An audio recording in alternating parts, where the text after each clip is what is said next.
अगर आप भी चाहते हैं कि आरसीएम म्यूजिक के वीडियो सबसे पहले आप तक पहुंचे, तो लाल बटन को दबा के चैनल को सब्सक्राइब जरूर करें और साथ में बेल आइकन को दबाना ना भूलें।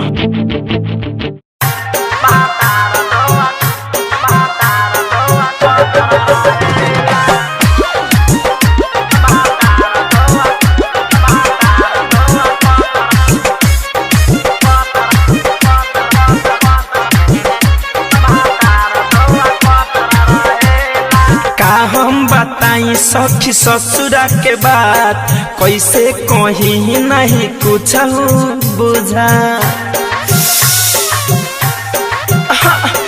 का हम बताई सखी ससुरा के बात, कैसे कहीं नहीं कुछ बुझा।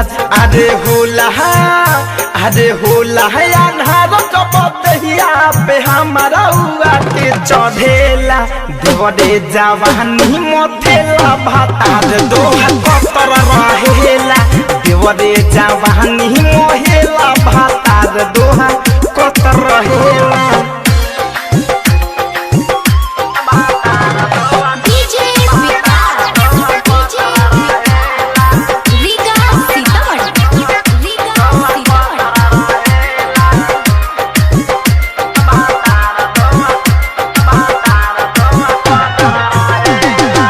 जिया पे कहेला भौजी ने घूम, हम तो हे चूमी तू हमारा के चूम।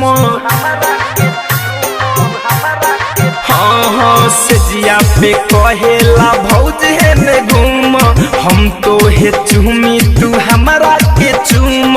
माने ना आज माने ना हमरो कहनवा बहनवा रोज नया करेला। देवरे जवानी मोहेला भातार दोहा कतर रहेला। देवरे जवानी मोहेला भातार दोहा कतर रहेला।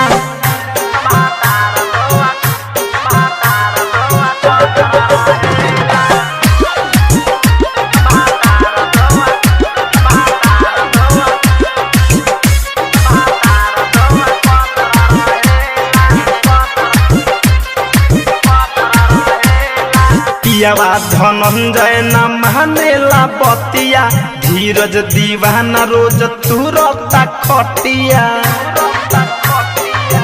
अरे सखी पियावा धनंजय न मानेला बतिया, धीरज आदि त रोज तुरता खटिया। अरे दुखे जवानी के नहीं दिनेश सखी कबो सहेला। देवरे जवानी मोहेला भातार कतर रहेला। देवरे जवानी मोहेला भातार दोहा कतर रहेला। का हम बताई सखी ससुरा के बात, कैसे कहीं नहीं कुछ बुझात। अरे होला अन्हार कपतिया पे हमारा हुआ के चढ़ेला। देवरे जवानी मोथेला भातार दोहा कतर रहेला। देवरे जवानी मोहेला भातार दोहा कतर रहेला। डाउनलोड कीजिए RCM music official app play store से। आरसीएम म्यूजिक के सारे ऑडियो वीडियो डाउनलोड करने के लिए